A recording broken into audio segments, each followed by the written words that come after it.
ahora sí. Ya. Entonces, resumiendo. La semana pasada teníamos que ver topofilia, pero como no llegó tanta gente, entendiendo el tema del horario, opté por hacer una cápsula muy cortita.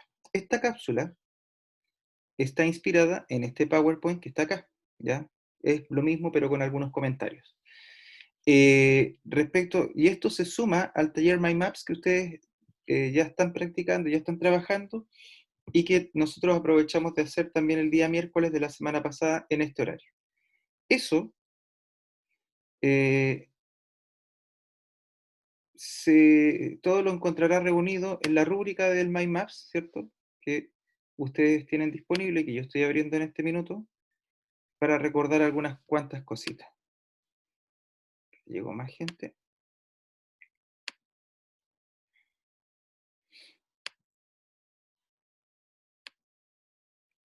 ¿De quién es ese gatito tan bonito? No dejo de mirarlo. Era mi gatita, profe.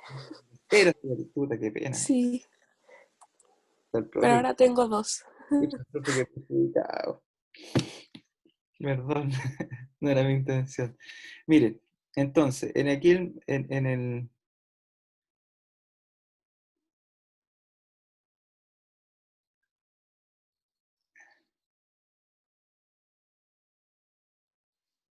Aquí está. Entonces, ¿qué cosas se incorporaron? Voy a ponerlo un poquito más grande porque no se ve nada. Entonces, esta rúbrica, después de haber conversado nosotros el miércoles pasado y ver, yo quería primero ver cómo iban con el My Maps. Entonces, ¿qué cosas hay que hacer? ¿Cierto? Descripción general del contenido del mapa. Cuando usted crea el mapa, tiene un título y abajo hay una descripción. Y esa descripción corresponde a una redacción propia de patrimonio natural, cultural, material e inmaterial. Entonces ustedes dicen, bueno, no sé, mapa patrimonial de los lagos. Este mapa considera tres tipos de patrimonio, o este mapa explora el patrimonio en la región de los lagos en tres categorías, las tres que ustedes ya conocen. Entendemos patrimonio como ¿ya? Y se hace una definición, se lee, se considera, pero algo muy cortito. Y al respecto podemos decir que patrimonio cultural es, patrimonio material, patrimonio inmaterial. Eso, ¿ya? Después dice, simbología, las capas se diferencian con colores propios, o sea, verde para una categoría, rojo para otra, azul para otra, pero que que todos los elementos que estén contenidos dentro de ellas sean iguales. Las capas se diferencian con colores propios para cada una de ellas, con iconografía representativa para cada uno de los sitios trabajados. Después dice, se presenta un set de 2 o más fotografías o un video breve, 2 minutos aproximadamente, para cada uno de los 7 sitios seleccionados. Recuerden, en total son 7 sitios que usted debe distribuir en esas 3 categorías. Hay una descripción de 3 sitios, pero estas son descripciones de carácter objetivo, o más o menos objetivo. Entendemos que la objetividad como tal no existe, ¿ya? Pero más bien descriptivo. ¿Ah? Que dé cuenta del valor patrimonial de los mismos para la comunidad en la que se inserta. Entonces, como una narración de un narrador omnisciente, como se diría en literatura, ¿cierto? Que no es un yo persona hablando, no es un personaje, ¿cierto? No es un individuo, es una voz en off. Después dice, se presentan dos narraciones, y aquí esto es lo nuevo que incorporamos y que está relacionado con la cápsula, que es súper importante que la vean, que se presentan dos narraciones topofílicas en las que el emisor, que puede ser real o ficticio, manifiesta sentimientos y emociones a partir de las evocaciones que el sitio le provoca, ¿ya? Puede ser uno de los mismos sitios donde ya se ha hecho la narración u otro sitio, ¿ya? Mi sugerencia, insisto, sugerencia es que a lo mejor tenga 7 sitios que son los trabajados y esos sitios 5 narraciones, 3 de carácter objetivo y 2 topofílicas, para que pueda explorar mejor esos espacios, ¿ya? Para que no tampoco se sea muy redundante. Generales, Profe, ¿sí? lo siento por interrumpir. Pasa que mi compañera me dice que está intentando entrar, pero no la Cotelira, acepta. Cotelira, ¿no? O Javiera Mm, Paz. Javiera. Recién me apareció. Ya, así que ahora sí entró. Gracias. No, por nada, no hay ninguna interrupción. Como siempre les digo, denle nomás, avísenme, me ayudan mucho. Generales. El mapa es legible considerando un fondo pertinente a las necesidades de los sitios de interés que facilitan la identificación y no se presentan errores de redacción ni ortotipográficos, ¿ya? Entonces, todo eso es lo que hemos estado trabajando estas semanas. Yo la había dejado no sé si están viendo el aula, ¿cierto? Sí, creo que sí. Ya, entonces yo había dejado disponible unas fechas y unos Profe, horarios. el aula. Sí, yo no Se sé ve si... la rúbrica, profe. Ah, ¿está la rúbrica todavía? Sí. Ya, ahora voy a volver al aula. Es el pequeño detalle que tiene el Zoom que no te permite... Acá está. Entonces, eso es lo de topofilia, ¿ya? Asesorías, yo dejé disponible la semana pasada y también lo dejé disponible, perdón, claro, la semana pasada lo dejé esto disponible y ayer no nos llegó nadie, igual estuve esperando si es que alguien podía llegar. Eh, y si eventualmente tienen algún problema, antes de la entrega final, yo puedo abrir el jueves un horario. ¿Mm? Antes de continuar, pregunto, ¿cómo van con sus mind maps? ¿Cómo va ese trabajo? Bien, más o menos, profe, no ha empezado. ¿Ah? ¿Cómo van? Ya si no las voy a retar, por favor. Yo lo tengo casi listo, profe, pero me falta solamente lo de las dos narraciones, que puede ser de uno o de otra persona. Ujú, ya las topofílicas. Pero, ¿eso va dentro del mismo mapa o va como en un Word aparte? No, no, no, dentro del mismo. Mira, voy a ir al Mind Maps para mostrarte dónde tú lo puedes poner. Cuando tú haces la descripción, yo voy a poner este. Se voy a. Ay, pero ¿por qué haces esto? No, no quiero ir a Google Maps.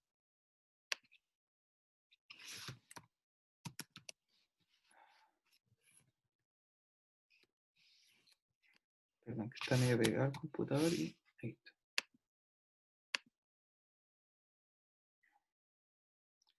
Yo voy a hacer, no sé, voy a tomar este.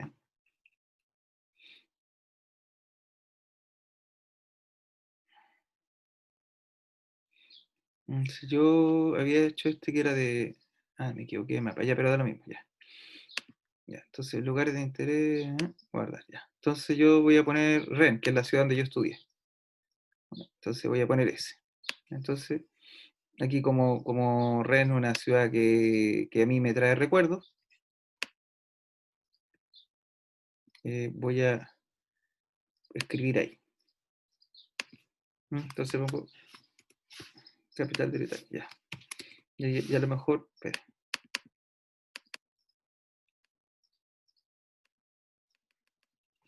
No sé, eh,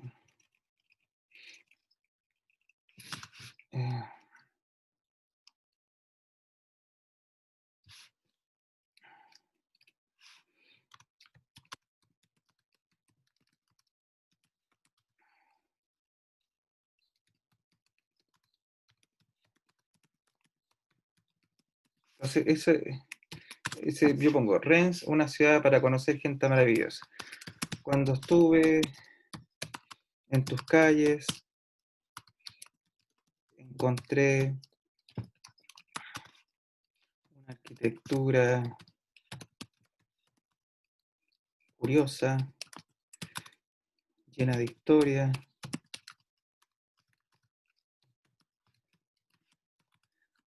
conversaciones, estoy inventando, por favor, y mucha gente amable, ¿ya?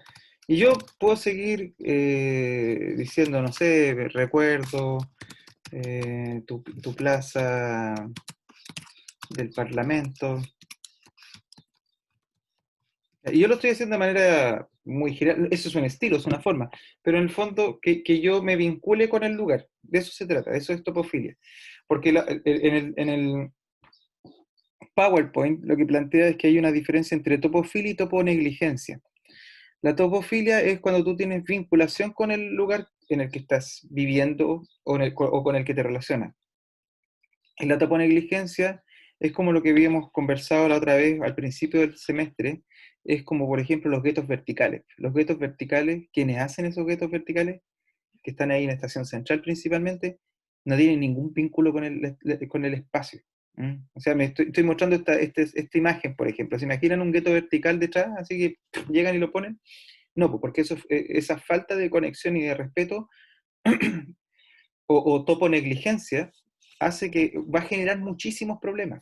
Entonces, cuando tú te vinculas con el espacio, vas a estar más dispuesto a protegerlo, ¿m? En el amplio sentido de la palabra. De defender a lo mejor los recursos que pueden estar en él, las formas de vida que en él se han desarrollado, porque las valoras, incluso la topofilia es fundamento para que, o un elemento muy necesario para que tú construyas o constituyas de ese lugar un patrimonio. ¿Mm? Entonces, no sé si me explico un poco. ¿Ah?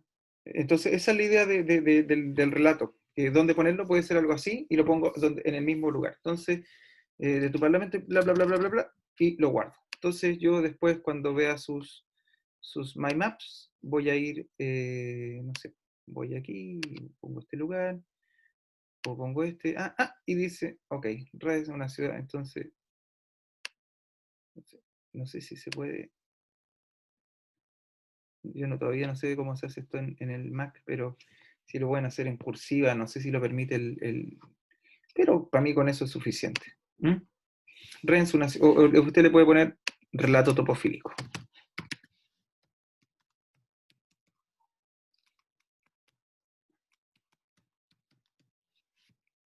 Y lo pone así. Rennes, una ciudad para conocer gente maravillosa. Cuando estuve en tus calles encontré, pero no necesariamente es tan poético, no, sí, poético no es, pero un relato, que salga, que venga como del corazón. Eso, ¿ya? No sé si... Entonces el relato no tiene que ser tan extenso. No, no, no, no, no, sí, es cortito. Sí. De hecho, cuando ustedes vean el PowerPoint, son textos así, como esto, ¿ya? No son largos. Lo importante es que se vincule la persona con el espacio. ¿Mm? Eso es. Yo lo podría hacer, no sé, por a lo mejor de 2 párrafos. Este sería uno y lo hice más corto para no dar la lata. Pero es más o menos ese estilo. ¿Ya? Más preguntas, por favor. ¿Sí? ¿Más preguntas? Pregunto, ¿necesitarán ustedes, o no solo ustedes, sino que como cursos, como compañeros, si ustedes lo creen, una asesoría más antes del viernes? Por ejemplo, que yo pueda organizarla el jueves para ustedes, mañana jueves, y yo estoy en Zoom aquí y vienen y me consultan. ¿Qué creen ustedes? Miren, yo voy a dejar, porque tienen clase el jueves, ¿o no? Ya pues contéstenme, porque si no, no vamos a avanzar con esto. Si ustedes saben si el jueves tiene... Sí, ¿Y a el qué jueves clase? tenemos clase. ¿De qué hora a qué hora? Uy, de las... Tenemos, en la mañana tenemos Perdón. una clase hasta las 9:30 y creo que ahí tenemos como un bloque largo como ventana, creo. Ujú. Ya, pues, si alguien puede mirarlo, para que así yo en esa ventana puedo aprovechar para que ustedes puedan... Después, profe, empezamos a las 12:20 la siguiente Sí, clase. tenemos de las 9:25 hasta las 12:20 libre. Ya, 9:25 hasta las 12. Ya. Y Mm, después ahí sería la tarde. ya, ¿y en la Ni a tarde la qué hora? tarde, después de las 5. Mm, ya. Y ya, porque yo me imagino que a la hora del almuerzo, en la mañana, es como más complicado siempre para todos, porque hay mucho ruido, hay muchas cosas en la casa que están pasando. A mí al menos me pasa, tengo clase con mis hijos también. Entonces, miren, yo puedo, aquí mismo, en el aula, aquí. A ver, aquí donde yo había fijado donde dice My Maps, no, perdón, acá.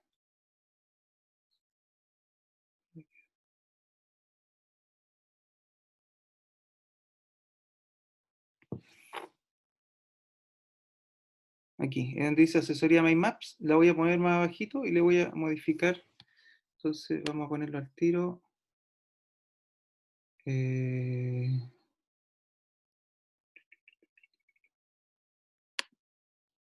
Interajustes.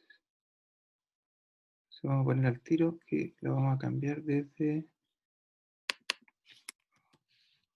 jueves, desde las 17:30. ¿Les parece a ustedes o no? A 19. Puedo estar ahí trabajando con ustedes, ¿ya? Entonces, en ese mismo link que está ahí, ustedes tocan y van a entrar a, a, a la sesión. Tengo que hacer el ajuste, obviamente, tienen que hacer el ajuste, obviamente, acá tengo que hacerlo.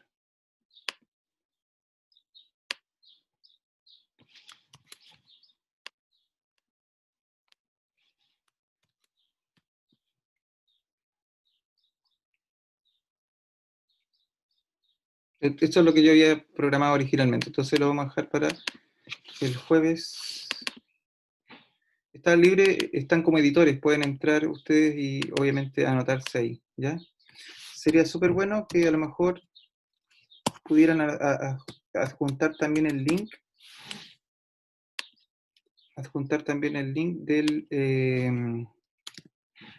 de lo que ustedes están haciendo para yo mirarlo. Entonces vamos a ponerlo desde las 17:30 para que puedan descansar un ratito después de su clase hasta las 19. Solo hasta las 19:30 por si alguien tiene que hacer algo. Entonces tengo que arreglar eso y poner 15 minutos para cada uno. ¿Y ustedes se anotan ahí? Ahora, entonces si alguien quiere anotarse y pone al tiro 19, 19, 15.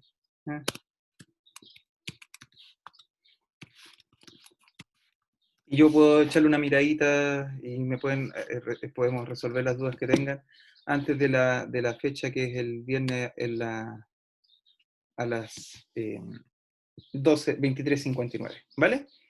Pero vengan, pues. La invitación está abierta. Bueno, vamos a la clase de hoy, a la actividad de hoy, que se refiere al concepto de... Creo que es una clase que les va a interesar mucho, que a mí por lo menos una de las temáticas que más me gusta, que es el tema de fronteras. Entonces, les voy a pedir que vayan a Mentimeter, si pueden hacerlo desde su teléfono, vayan a Mentimeter y anoten el código 63 30 463. 63 30 463.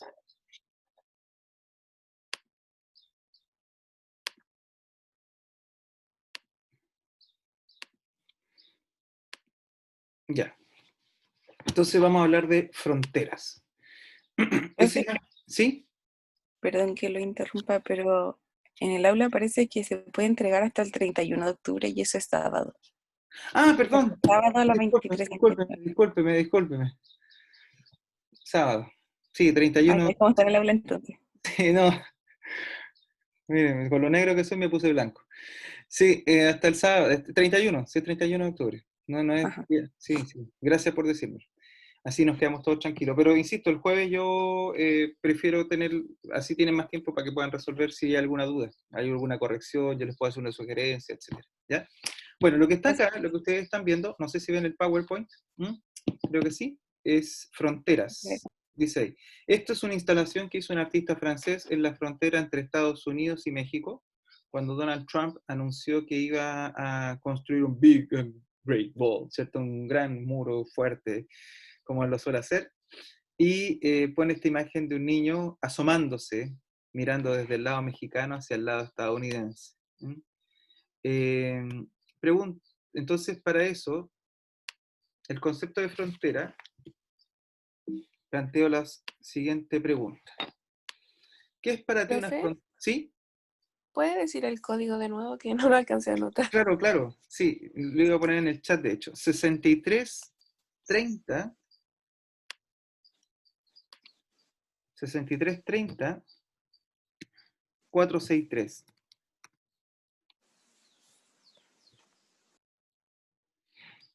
Ya, y Javiera, muchas gracias por su disposición. Mm. ¿Ya? Así que yo feliz. Ya, entonces lo repito, 6330, 463. Y hay una pregunta que dice, ¿qué es para ti una frontera? ¿Mm? Y para eso hay 5 alternativas. Y usted tiene que elegir 2. ¿Mm? El final de un territorio, el inicio de otro territorio, una zona de tránsito entre 2 o más naciones, una barrera entre 2 o más naciones, una percepción imaginaria.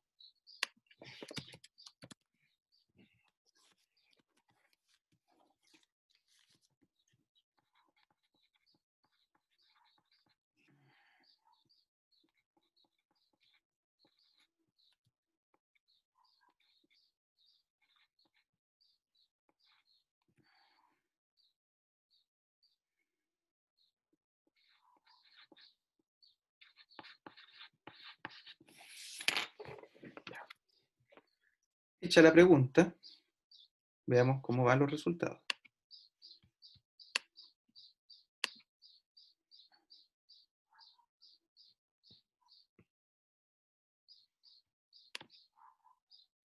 A ver, dice... Profe, dígame. no, que le iba a decir, era una sola pregunta, ¿verdad? ¿Sí? ¿Qué es para ti una Ah, ya. frontera? Y esa pregunta usted puede tomar 2 respuestas. ¿Ya?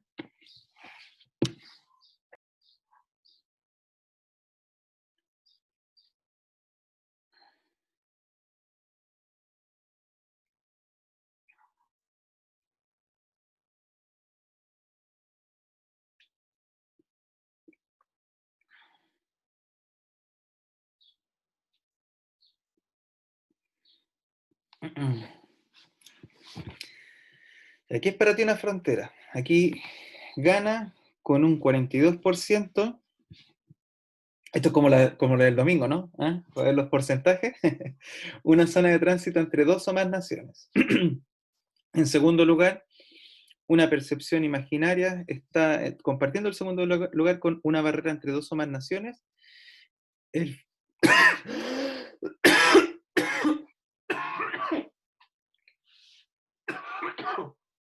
Perdón.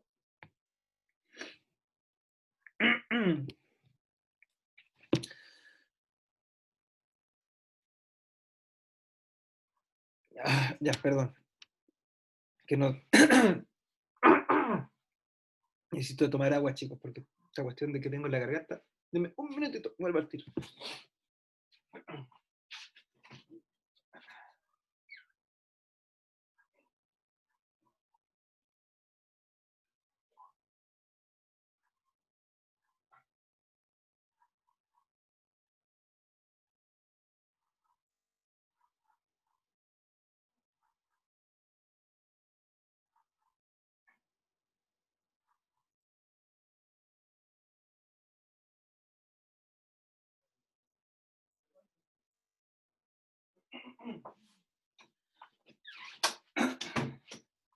Ya, perdón, ahora sí.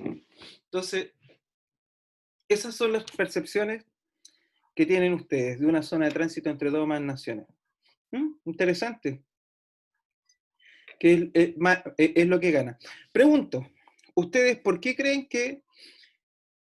ustedes que tienen esa interpretación y tienen ese resultado de frontera? ¿Por qué lo asumen ustedes así? ¿Mm? Profe, yo personalmente como que creía que podían ser todas, pero como que me fui por lo de la zona de tránsito entre 2 o más naciones y lo de la barrera por como lo que hemos visto, no sé, en los medios de comunicación, por lo mismo de México con Estados Unidos y todo eso. yo creo que más por eso fue Ujú, como la decisión que aparte como que predominó en la encuesta. ujú. Creo que es por eso. Claro. Y aquí, por ejemplo, también pone en segundo lugar una barrera entre dos o más naciones. ¿Quiénes votaron por esa? ¿Mm? Tú dijiste algo muy importante, perdón, ¿quién habló recién? ¿Quién fue? Que no alcancé a identificar el nombre. Valentina. Valentina, muchas gracias. Valentina planteó una idea muy interesante, dijo, yo podría creer que podrían ser todas. Sí, pueden ser todas. Pueden ser eventualmente todas. Y aquí, cuando dice una barrera entre dos o más naciones, ¿quién puso eso? ¿O quién se Yo inclinó por eso? puse esa, profe, Ya está bien. Ya, ¿y por qué puso eso? porque lo saqué más por lo que habla la gente comúnmente, así como cuando dicen que van a ir a Argentina y tienen que pasar la frontera, tienen que llevar papeles y todas esas cosas de repente. Claro. Entonces me guié más por el sentido común de lo que habla la gente comúnmente cuando viaja y esas cosas. Ujú. Ok. Eh, con el fenómeno de la migración hoy día en Chile, que es un fenómeno nuevo que tenemos, eh, ¿cuál creen ustedes que han sido las posiciones de las que aquí o las afirmaciones que aquí se plantean? ¿Cuáles creen ustedes que son las que pueden crecer con más fuerza? Porque nosotros hace 10 años atrás no éramos un país de migrantes, teníamos una migración muy baja, y hoy día tenemos una migración bastante más alta de lo que teníamos en nuestra historia. Entonces pregunto, ¿qué percepciones creen ustedes de las que están aquí? ¿Cuáles creen que son las que han más crecido? Esto es muy personal, ¿ah? No es... ¿O cuáles creen ustedes que debieran crecer? ¿Mm? Ojo, no hay nada de incorrecto con la pregunta que estoy planteando. Es una cuestión de percepción. No es ni mejor ni peor persona por plantear lo que quiera plantear. O lo que piensa que puede estar pensando otra gente. Esa es mi pregunta. Profe, ¿Mm? voy a Sí, repetir la pregunta. la repito, no se preocupe. No se preocupe, Fernanda. ¿Cuál cree usted de estas afirmaciones? ¿Cuál cree usted que puede crecer considerando hoy día el fenómeno de la migración que hay en Chile?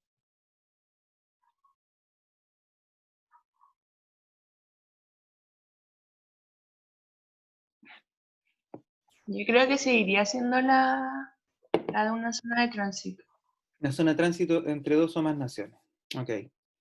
Ujú. O sea, la que quedó cuarta, el fin de un territorio, como que no me hace mucho sentido, porque Ujú. puede ser el fin o el inicio en realidad. Claro. Y esa de una barrera entre dos o más naciones, estaba conversando, y creo que es como más... em, ay, no sé cómo explicarlo, pero son como zonas en realidad, pues no es como una barrera, sino que son como las limitaciones del país, como Ujú. para entrar o no en el territorio. Y Mm. eso. Ya.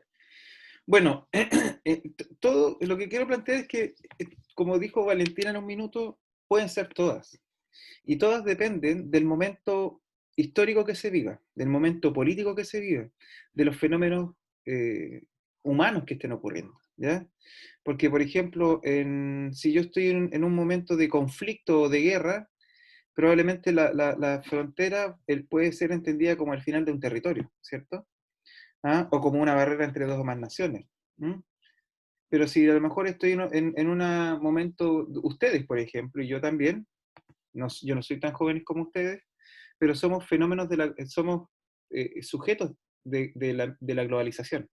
Entonces, para nosotros el concepto de frontera es mucho más líquido. ¿Mm? Pero si yo le pregunto a una persona, no sé, pues una persona más viejita, ¿mm?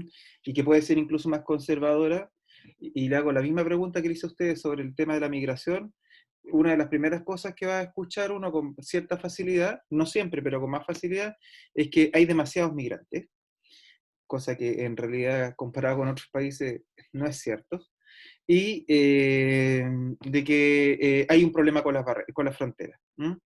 Y que por lo tanto esta barrera, que lo entienden como tal entre dos o más naciones, es muy feble y que por lo tanto hay que endurecerla. ¿Mm? No sé si ustedes estarán de acuerdo conmigo, pero se tiende a ver una diferencia generacional en la percepción también de frontera, y obviamente también percepciones políticas, y también percepciones asociadas al momento histórico que tú estás viviendo. Profe, ¿Sí? ¿puedo comentar algo? Por supuesto. Es que yo he escuchado como a gente en la tele o mis abuelos que son muy viejitos, así como, no, es que los migrantes y no sé qué, que roban el trabajo y toda Mm. la cosa. Digo que eso igual depende de la imagen que vende Chile al mundo. Sí, Que po. es un oasis, que tiene mucho trabajo, que sí, Y es un país como estable. claro, entonces obviamente la gente de afuera que no lo conoce va a querer venir si va a tener, entre comillas, una mejor vida. Entonces como que tiene que ser igual consecuente, o sea, si Sí. Chile Claro, vende esa imagen y claro, lo que pasa después, es que Chile, dentro del contexto sudamericano o latinoamericano, Chile efectivamente es un país súper estable. El problema es que cuando un migrante llega y tiene que ir al supermercado, se da cuenta que es extraordinariamente caro, con sueldos que son extraordinariamente bajos. Entonces, claro, pero como usted lo señala, Chile ha hecho gala los últimos 20 años bueno, ustedes que son más niñitos, más chiquititos, no habrán escuchado esta expresión que decían que Chile era el jaguar de América Latina. No sé si lo alcanzaron a escuchar o supieron de él. Y nos creímos el cuento, ¿ya? Un poco más, un poco menos, pero sobre todo la elite, por supuesto. Yo creo que, hablando de geografía, nos tomaremos un minuto para hablar del fenómeno que ocurrió entre Vitacura, Barnechea y Las Condes, que son 3 comunas contra 360 comunas, que tienen una visión súper distinta del país, y desde allí emerge ese discurso como de este Chile casi como Suiza. Y que claro que es el que se vende, y que se vende al extranjero, pero también se vende dentro de Chile, porque en los medios de comunicación constantemente aparece ese discurso. Así que, y probablemente los más viejitos, no se... ¿Por dónde se informan los más viejitos? Por la tele, generalmente. Entonces, esta idea que nosotros vimos el otro día en el plebiscito, que fue una diferencia contundente, a nosotros durante mucho tiempo se nos sugirió que Chile era un país que estaba súper polarizado. No se puede hablar de polarización, sí se puede hablar de polarización cuando estáis 50-50, pero cuando estás 80-20 es difícil hablar de polarización. Hay más bien un consenso, que hay que hacer cambios. Y eso está mediado por los medios de comunicación y por una élite que es georreferenciable y que tiene capturado de una u otra manera la democracia a través de los medios de comunicación. Bueno, ese es otro tema, pero creo que se relaciona con lo que usted me señalaba, eso de las percepciones, que es lo que yo planteaba inicialmente, las percepciones de las personas que tiene que ver con la edad. Bueno, vamos a salir de aquí y vamos a ver, vamos a volver al PowerPoint para explicar esto de manera más sistematizada.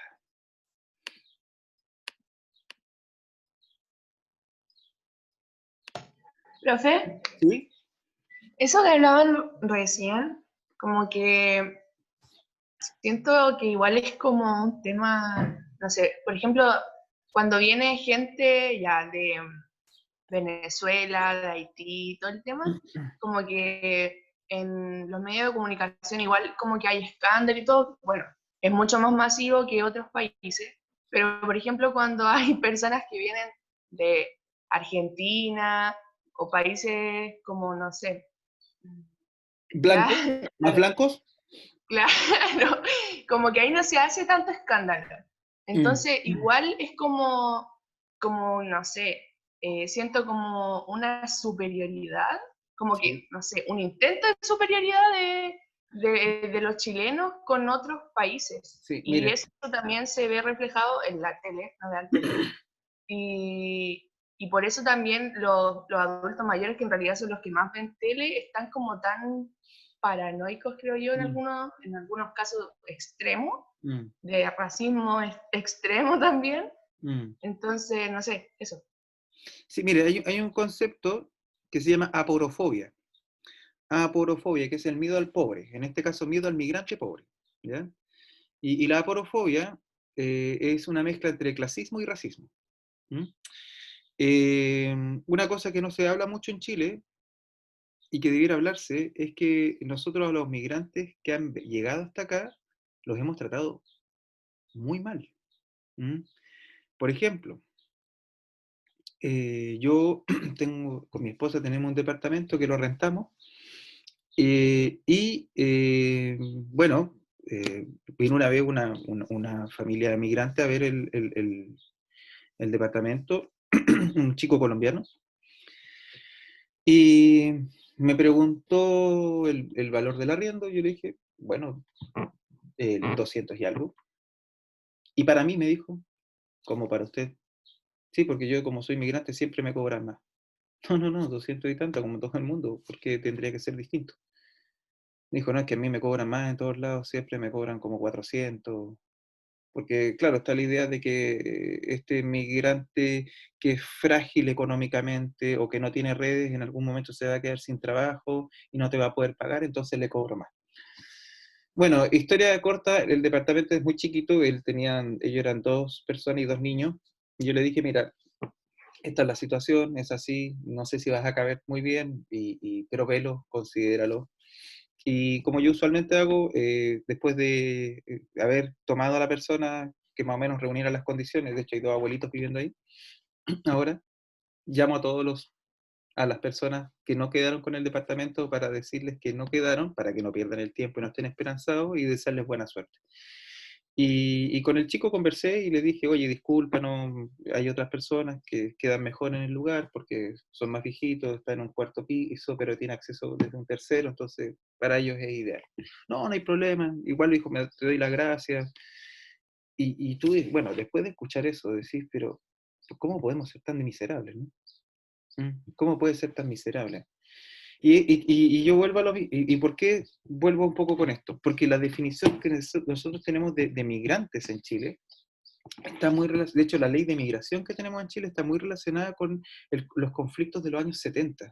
Es la redacción de la ley de migración creo que es del año 78, que es en pleno Guerra Fría, en plena dictadura, en donde el migrante es visto como una amenaza.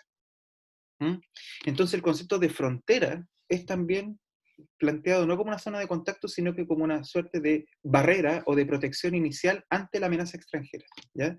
De hecho, se plantea esta idea paranoica, por supuesto, de la invasión rusa, por una parte, que es la invasión extranjera, y también se habla del enemigo interno, y eso explica también por qué se persigue con tanta eh, obsesión a los grupos divergentes de la dictadura y termina siendo eliminados esos grupos, ¿no? Pero es un contexto que hoy día a nosotros nos resultaría más o menos difícil de entender, pero en la Guerra Fría sí tiene una explicación porque no es exclusivo de Chile, pasa en Argentina, en Uruguay, pasa en todo el cono sur y pasa en todo el mundo en general. Bueno, entonces, vamos a ver algunos casos de frontera. Miren, aquí estamos esto es Bélgica y esto es Holanda. Y en esta zona de Holanda, que se llama Baarle, dice, Bélgica tiene 24 enclaves en Holanda y hay 8 enclaves en Holanda en los enclaves de Bélgica que se llaman meta-enclaves. Entonces, esta es una ciudad como Baarle que es súper difícil para nosotros entender. El concepto de frontera está como fragmentado o enclaves, o sea, está rodeado de otro país, por decirlo así. Entonces, el N1 está rodeado por esto, ¿me entienden? Y usted eventualmente, si está en Baarle, puede tomar un café en Holanda, pero estar sentado en Bélgica, ¿ya? Es una visión, a ver, ¿por qué pongo este ejemplo? Porque esa visión de frontera para nosotros es bien difícil de comprender, ¿ya? Y aquí no pasa nada, no pasa absolutamente nada. Otro ejemplo, Alemania. En Alemania, por ejemplo, tenemos fronteras cambiantes en el siglo XX, como también una percepción dinámica de las mismas, de acuerdo a sus ciclos políticos, ¿ya? Aquí tenemos, después de la Segunda Guerra Mundial, en 1945, se crean 2 Alemanias, la República Democrática Alemana de orientación socialista, y la República Federal Alemana de orientación capitalista, ¿ya?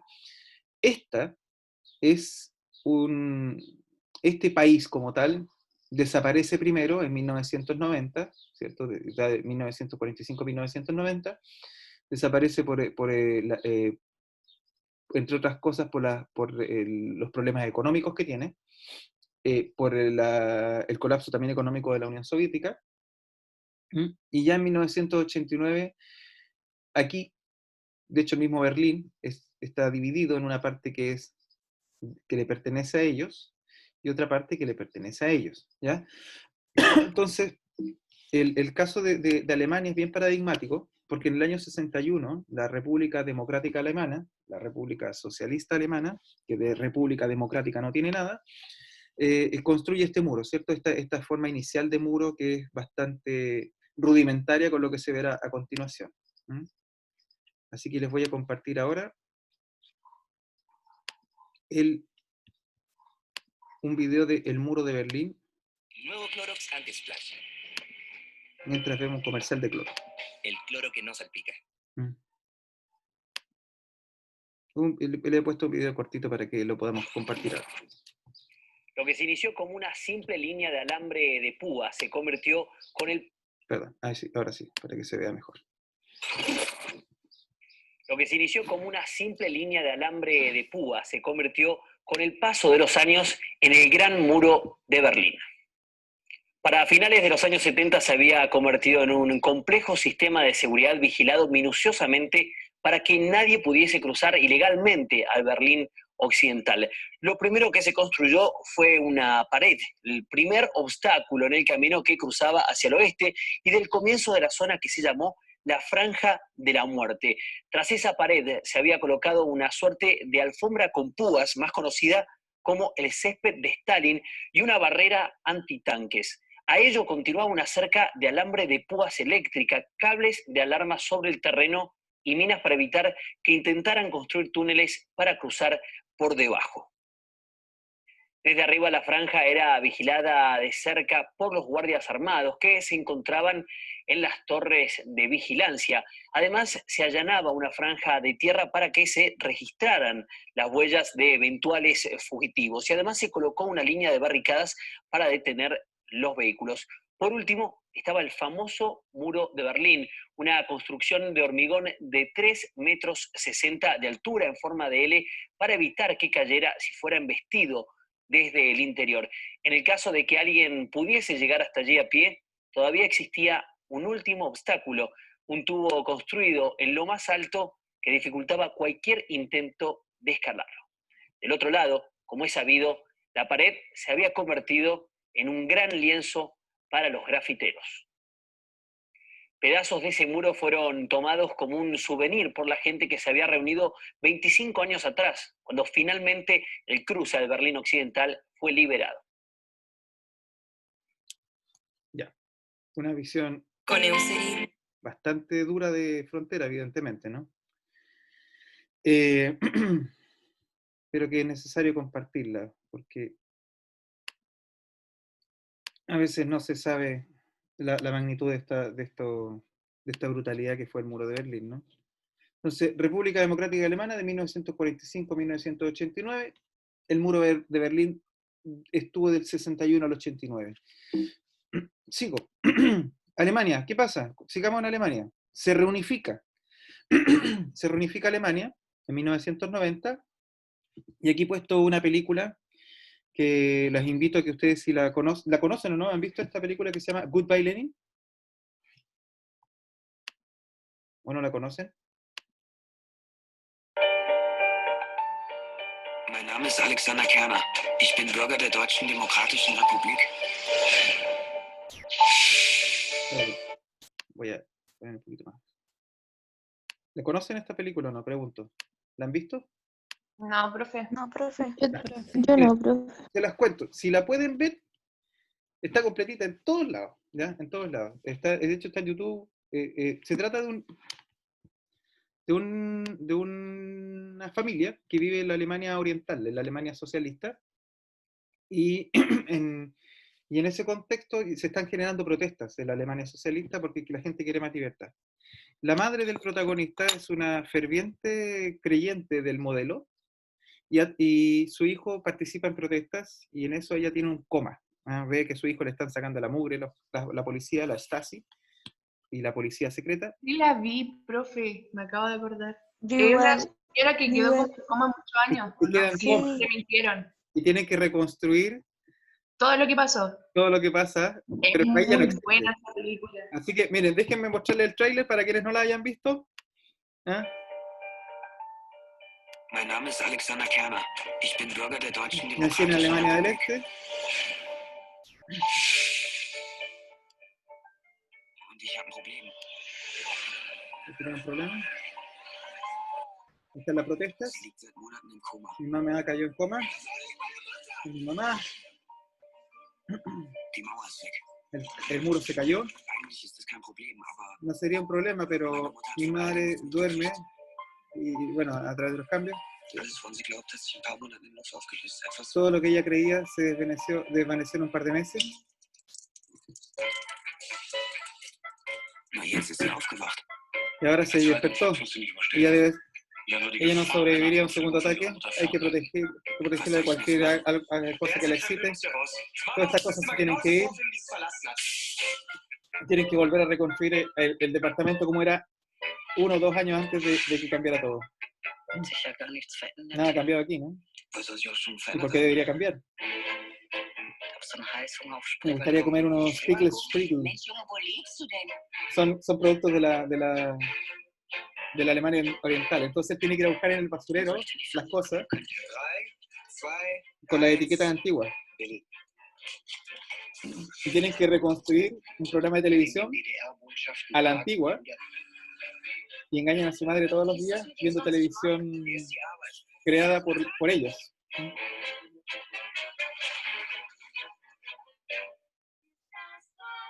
Ella es profesora de música. Mama, du bist die beste Mutter auf der Welt. Alex, Und wir lieben dich alle. was ist denn das? Bueno, está instalándose ahí y aparece el afiche Coca-Cola. Y esta es la mejor imagen de la mejor escena de la película, ¿no?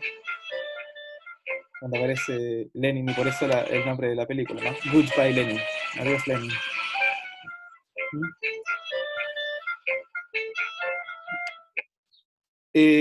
Para que yo no quede de loco, ¿quiénes la vieron? ¿Qué les pueden decir a sus compañeros que no la han visto? Que la vean, ¿o no? Es muy buena. Sí, Sí, tienen claro. que verla. Tienen que verla. No, yo no me acordaba del nombre, soy muy mala recordando los nombres de las películas, pero me acuerdo de esa, la vi cuando era chica y la encontré muy buena, Claro. entretenida. Es entretenida, es hermosa la película. Y a mí, no sé, a mí yo la veo y me da como pena en un minuto. Porque hay un personaje que es el personaje inicial de la película, que es el astronauta. Hay un astronauta que es el primer astronauta de la República Federal Democrática Alemana que va al espacio. Y después se lo encuentra años después en la calle trabajando como taxista, que también muestra un poco la decadencia del régimen. No, y la película después termina de una manera genial, así que la invitación es que no tiene que ver con la clase propiamente tal, pero que si tú quieres verla, vas a ver cómo el concepto de frontera cambia, como por ejemplo es para la familia al principio, de una familia, de un padre que al principio está con la familia, y luego sabemos que el padre no está porque ha cruzado al otro lado del muro tratando de escapar. Y no les cuento más porque la historia es muy, muy bonita y sería una lástima que yo la arruinara. Bueno, ¿qué pasa con Alemania? Sigo con Alemania, con el concepto de frontera. Miren, Alemania, desde el año 1985 se llega a un acuerdo que es el espacio Schengen, que es un espacio que empieza a funcionar en el 95 para suprimir las fronteras comunes entre los países de la Unión Europea y de establecer controles comunes en las exteriores de esos países. En la práctica, el espacio Schengen funciona en términos migratorios como un solo país, con una política común de visados. Las fronteras de Alemania nuevamente cambiaron. O sea, habían 2 países hasta el 89-90, después se convierte en uno solo, que es la reunificación, y después, desde el 95 hasta la fecha, Alemania ya no se entiende como tal. Es cierto, existen sus fronteras, pero un alemán puede cruzar a Francia sin problema. No necesita ningún tipo de visado especial, muestra el pasaporte y pasa, ¿ya? A mí, por ejemplo, me pasó la primera vez que fui a Francia a estudiar, a trabajar, y tuve que hacer una escala en España, y en España me controlaron, como a todos, no fueron muy amables como siempre, los españoles. Bueno, pasé de España, listo, me hicieron el control, me pusieron mi timbre, y luego llegué por escala a Francia, que era mi destino. Y yo buscando a la policía, porque quería mi timbre de Francia en el pasaporte, ¿no? Primera vez que salía del país. Y buscando, y salí a la calle. Y estaba preocupado porque dije, chuta, que no me vayan a detener porque llegué y salí a la calle. No, porque ya no me controlan, porque me controlaron en España. Y de hecho, cuando salí a la calle, estaba un tío que vive en Francia hace muchos años esperándome afuera. Y dice, ah, salió. Sí, pero es que quería pasar por la policía. No, pues sobrino, me dijo, si usted ya lo controlaron en España. Ahí caché cómo funcionaba. Entonces, el concepto de frontera para los alemanes se modificó también.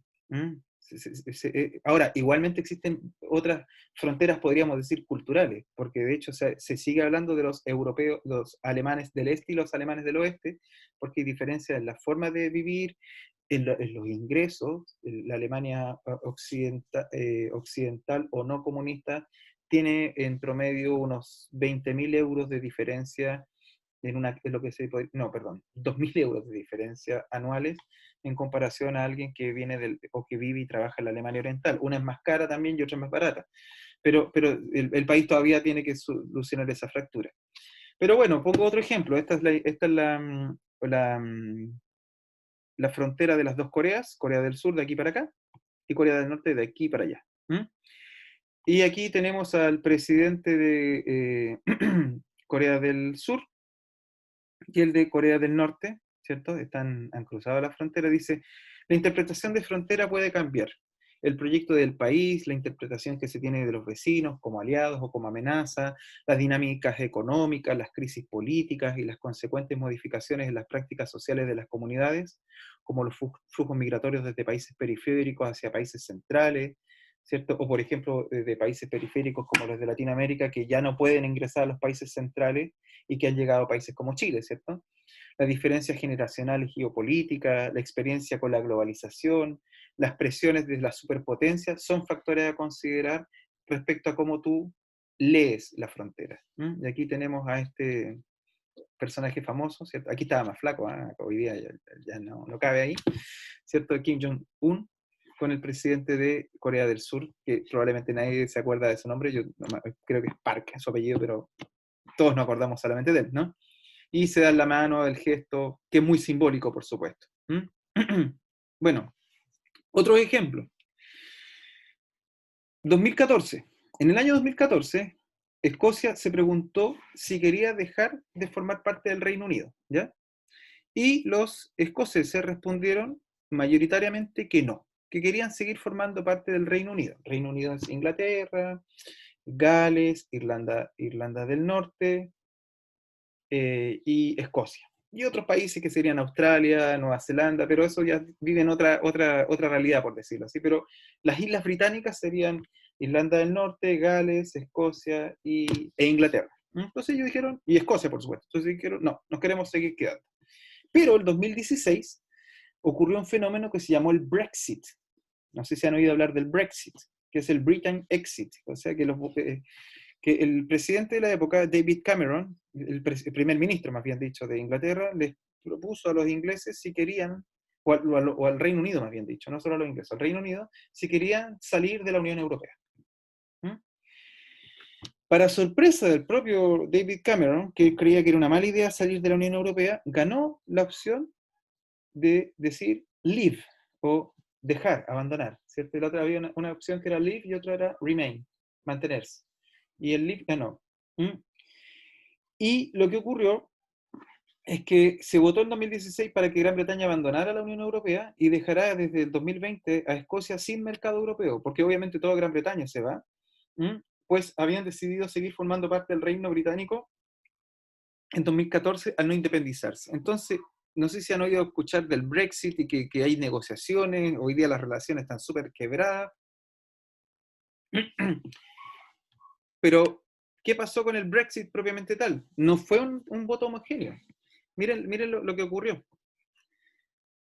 La mayoría, bueno, Escocia no quería salir de Europa, Irlanda del Norte no quería salir de Europa, pero sí lo quería hacer Inglaterra y Gales. pero como son más cantidad de personas, ganó el Brexit. ¿Ya? Por eso dice, el Brexit no tuvo un comportamiento homogéneo en el territorio británico, la mayoría de los escoceses no lo quería. ¿Qué consecuencia tiene eso?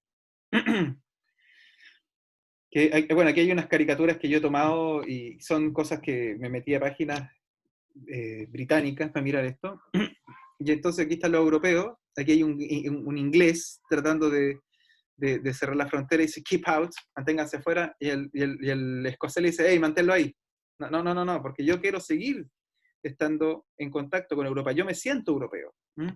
Aquí hay otra imagen, dice, it's time to say goodbye, ¿cierto? Y se arroja al vacío, ¿cierto? Y aquí hay otro que dice Grexit, porque Grecia también quería irse, Greece, exit.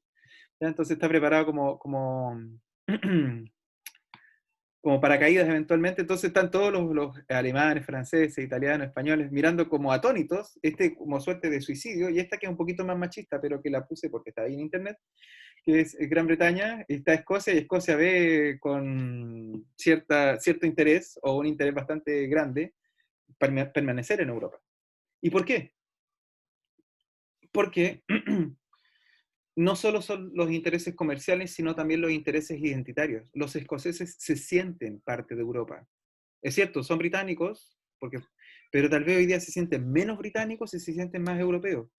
Y eso ha revitalizado, dice ahí el profesor se equivocó, se ha revitalizado el debate respecto a la frontera. Yo la otra vez, de esto del Brexit me ha parecido muy interesante, he leído harto. Hay una película muy buena que se llama Brexit, y que trabaja este actor, el Benedict Cumberbatch, no sé si lo conocen, el de Doctor Who, me parece que es, no sé, Benedict Cumberbatch, y él hace una película Brexit, y está muy muy buena, que muestra cómo las noticias falsas funcionan para que el Brexit haya ganado. Una de las cosas que decía el Brexit, o quienes promovían el Brexit, entre ellos el actual primer ministro de Inglaterra, Boris Johnson, decía que si se aprobaba, si seguían formando parte de Europa, los británicos iban a recibir, o se iba a llenar de 76 millones de turcos, iban a llegar a Inglaterra. Es difícil, porque toda la población de Turquía son 76 millones de personas. O que a la Unión Europea Gran Bretaña tenía que pagarle a la Unión Europea un cheque de no sé cuántos de millones de dólares, o de libras, más bien dicho, semanales, por permanecer o por formar parte de la Unión Europea, lo que era totalmente falso. ¿Ya? Entonces, lo planteo esto porque el tema fronterizo está muy relacionado hoy día con los conflictos de la globalización y de la migración. Así que yo hace un tiempo atrás, un precandidato presidencial dijo que había que cerrar la frontera con Bolivia. Eso sería catastrófico para la zona norte. Bueno, hoy día está cerrado por razones de pandemia y la situación económica es catastrófica. Pero no tiene sentido, a eso es lo que quiero ir. Bueno, entonces, creo que la pregunta la vuelvo a plantear. ¿Qué es para ti una frontera? Y aquí les vuelvo a, después de haber hecho esta pequeña exposición, les pregunto de nuevo, pero sin ir al Mentimeter. ¿Qué es para ustedes? ¿El final de un territorio, el inicio de otro territorio, una percepción imaginaria, una zona de tránsito entre dos o más naciones, o una barrera entre dos o más naciones? ¿Qué es para ustedes?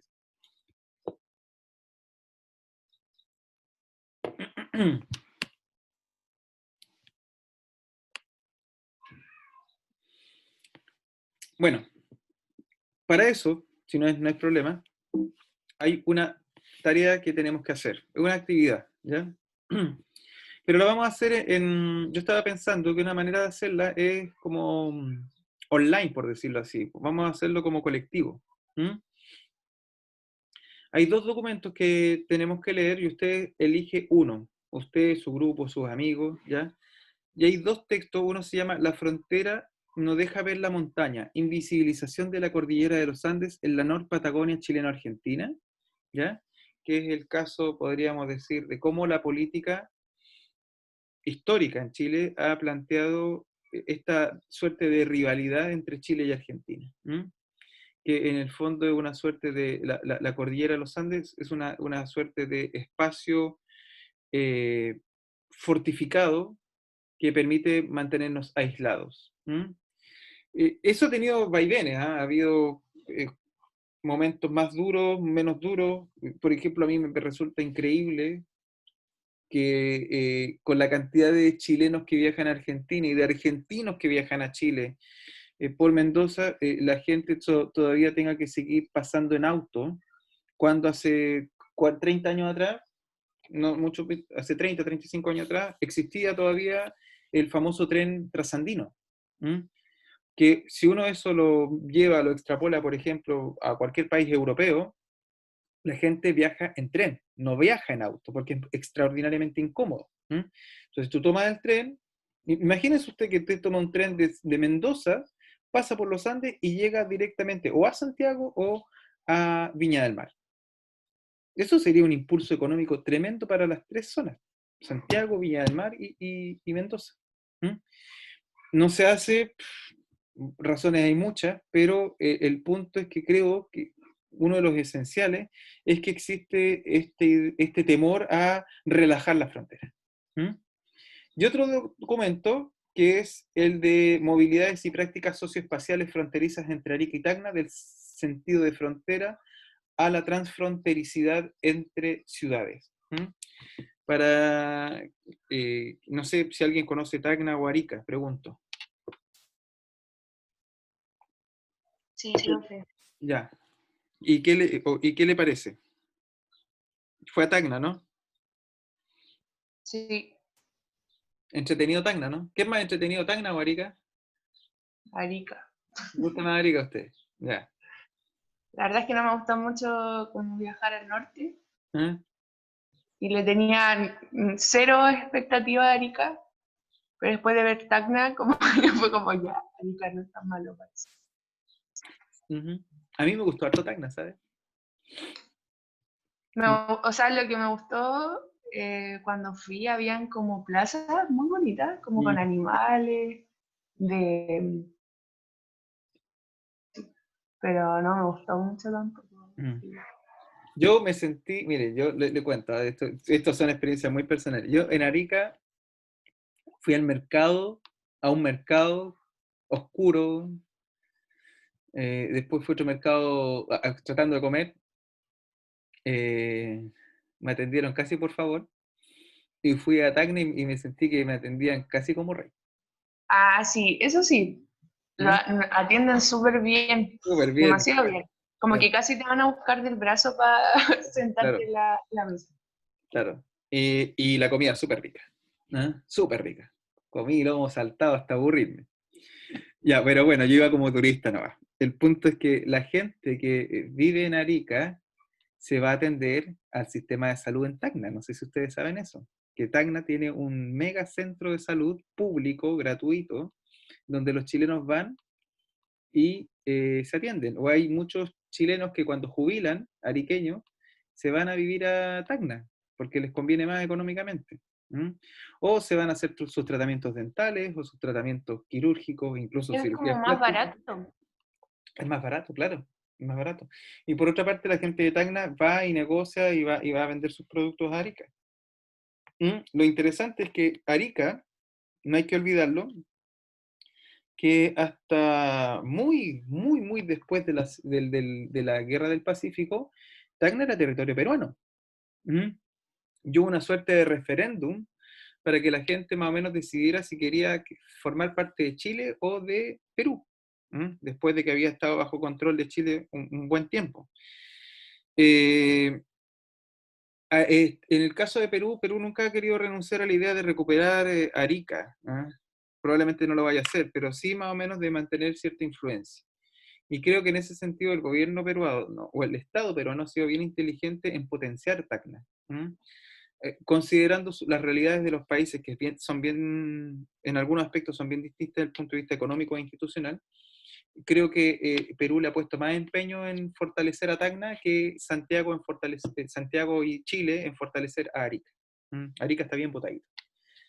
Y tiene que ver con una estrategia de frontera, de frontera de ciertos hábitos que hacen que los peruanos llamen a los chilenos a ir a su zona, porque la moneda chilena vale más que la moneda más que un sol peruano, y por lo tanto podríamos decir que económicamente Tacna no solamente se apuntala por la economía peruana, sino que también por la economía chilena, pero no ocurre lo contrario.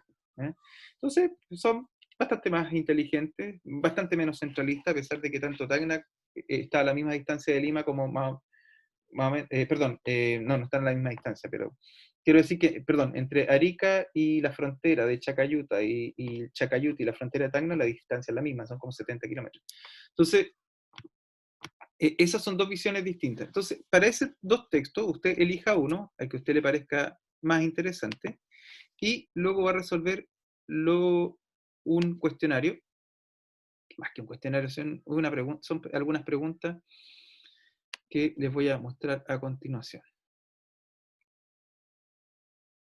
¿Dónde está? Ah, perdón, la voy a buscar mejor en el aula virtual.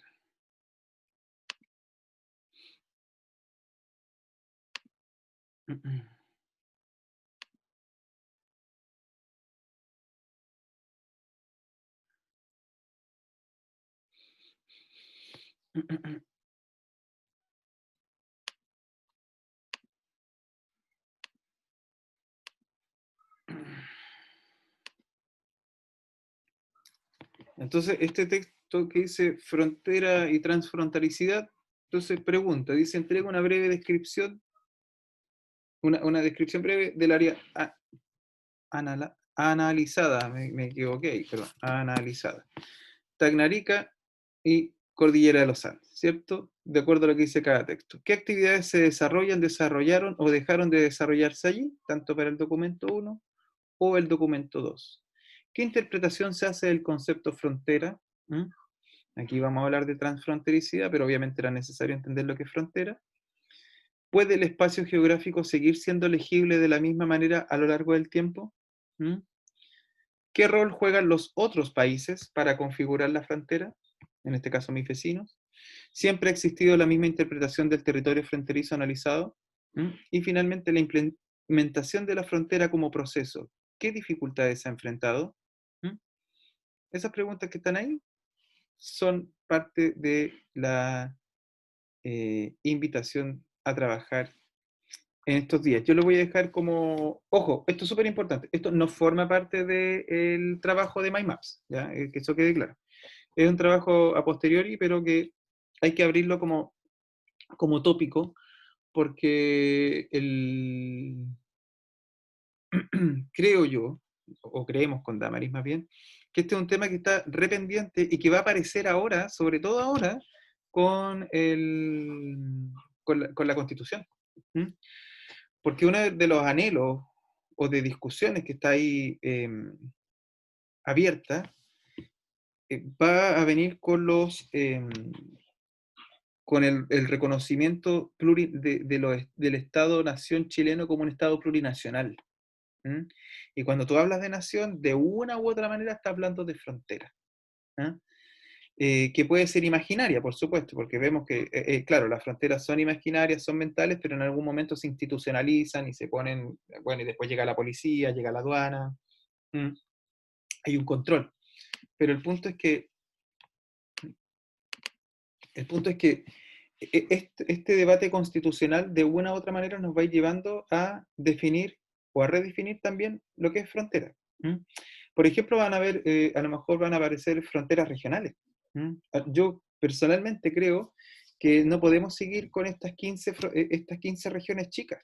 No puede ser. Yo creo que, porque hay una desproporción entre lo que es Santiago, que por sí sola es una región gigante, y a lo mejor debiéramos tener regiones que fuera, no sé, por lo que yo conocí durante mucho tiempo como primera, segunda, tercera, norte grande debiera ser una región, norte chico debiera ser otra región, a lo mejor Valparaíso podría ser una región por sí sola, muy chiquitita, y otra a lo mejor que podría ser Maule, O'Higgins y Biobío, podría ser otra región, y otra que podría ser el sur, que podría ser la región de Aysén, los lagos, los ríos y Punta Arenas, región austral, y ser macro regiones. Y además de eso, esas regiones podrían estar dirigidas por gobernadores que tuvieran peso político y que fueran electos por 4 años. ¿Ya?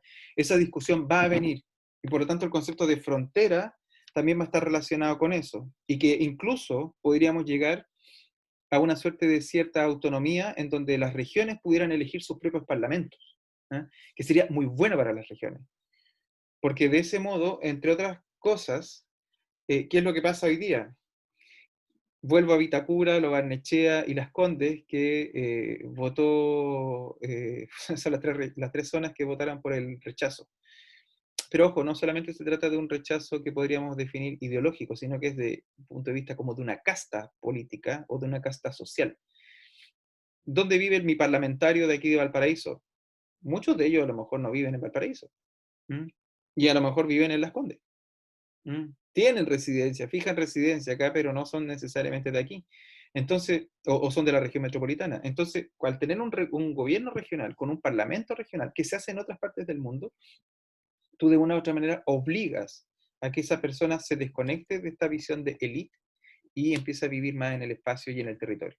Entonces, esto de frontera, vuelvo a decirlo, creo que es una discusión necesaria, creo que es una discusión que va a aparecer, y cuando ustedes estén hablando de esto, o este momento aparezca, ustedes van a decir, mira, yo tengo estos insumos y creo, y ya te vas a poder tener una opinión. Ojo, no se trata de que se replique lo que yo o Damaris podamos opinar. De hecho, es una opinión que todavía no ha madurado, porque vamos a ver cómo se desarrolla este proceso de nueva constitución. Pero más temprano que tarde, personalmente, yo creo que debe aparecer. ¿Mm? Porque no sé si ustedes conocen estos detalles. Las mineras que están en, por ejemplo, la segunda región y que dejan sus desechos en la segunda región, pagan sus impuestos en Santiago y lo pagan en Las Condes. Por eso Las Condes están ricas, o Lo Barnechea, porque es donde tienen fijado su residencia oficial, es donde pagan. Entonces, Calama, por ejemplo, que es una ciudad que siempre o usualmente se dice que es muy fea, no sé si es bonita o fea, pero no tiene, o no se ha sido justo con Calama, para decirlo de otra manera. O sea, una ciudad y una zona que aporta enormes recursos a Chile completo, tiene una calidad de vida que es bastante mala, o que no se condice con ese nivel de desarrollo, ¿ya? Lo mismo Quintero Puchuncaví, una ciudad o una zona que gran parte de la energía que consume la zona central viene de ahí, y en el fondo, y ellos mismos lo dicen, somos un basurero, somos un vertedero, somos una zona de sacrificio. Y eso explica también por qué tienen tanto votación en el último referéndum, el apruebo. Entonces, insisto, es una discusión que vendrá. ¿Sí? Una duda. Por ejemplo, acá en Valparaíso, el puerto tampoco deja las Nada, ganancias. nada. ¿Y eso por qué? ¿Por qué? Porque hay una ley, los impuestos en Chile es un debate que nunca se ha tocado. Nunca se ha tocado. ¿Ah? Que yo insisto, creo que debemos empezar a hablar de impuestos regionales. Porque donde tú generas el daño o el efecto secundario es donde tú tienes que pagar los impuestos. Claro, es donde tú sacas plata y ganas mucha plata porque tú generas una actividad, se genera trabajo, súper bien, pero debes también compensar a esa zona con algún aporte. Y eso de los aportes regionales no existe, porque somos un país muy centralizado. Chile es un país muy monárquico, yo insisto en esto, el presidente, no solo Piñera, todos los presidentes, la presidencia en Chile, Santiago en Chile pesa demasiado. ¿Mm? O Más sea, que la otra ciudad. Mucho más que la otra ciudad. totalmente, y por eso te digo, mira, no sé si ustedes cuando van, a mí me pasa cuando voy a Santiago que, no sé, ahora no, pero cada cierto tiempo voy y siempre veo obras en la calle, siempre. Sí. Y yo digo, y en mi ciudad, nada. ¿Ah? Me subo a un bus que puede estar todo rayado, pero que es un bus nuevo, y me subo a un bus aquí en Villa Alemana, en Valparaíso, o ya no lo tomo, y digo, oye, estamos atrasados 30 años. Entonces, y peor si me voy más al norte o peor si me voy más al sur, a excepción de Punta Arenas, que tiene un sistema de buses fantástico. Pero tú dices, ¿cómo es posible? ¿Cómo es posible? Y es posible porque es un tema de frontera, de cómo interpretar el país geográficamente también. O dicho de otro modo, por ser toponegligentes. Nosotros somos toponegligentes también, porque seguimos esperando o seguimos sí, de una u otra manera seguimos esperando, o Santiago no quiere tampoco, entregar poder, si eso se trata, es entregar poder. Que ¿Cómo? Santiago está como todo, es como que no Todo. quieren soltar nada, Lo único que tenemos es el Congreso, claro, y se la quieren llevar para allá. pero es simbólico más bien. No sé, Ahora no. sí genera mucho trabajo, a eso no hay que desconocerlo. Genera mucho trabajo para la gente de acá. Pero Por ejemplo, en el puerto de San Antonio, que no sé si pasa igual acá en Valparaíso, no sé, yo antes trabajaba como con los cruceros y decían que tenían que sí o sí contratar empresas de San Antonio. No sé si pasa lo mismo acá en Valparaíso, lo desconozco, la verdad. mira, Pero no lo sé, no te podría aseverar eso. Pero hay mira, hay cuestiones que son súper esenciales que yo insisto, las decisiones no pasan por los territorios, ese es el punto. ¿Mm? Ese es el punto. Entonces, ahora, ¿por qué está diseñado así? No es por negligencia, creo yo, es porque hay intereses también. ¿Mm? O sea, el día de mañana, ustedes se imaginan, miren lo que les voy a decir, que pongamos una central termoeléctrica ahí en, no sé, en Vitacura. nada, imposible. Imposible, po. Imposible. Eso es imposible. ¿Mm? Y es imposible, bueno, porque el territorio se lee de manera distinta. ¿Mm? Entonces, O sea, sí, es como la invasión de su espacio y como un espacio privilegiado. en el fondo hay primera y segunda clase.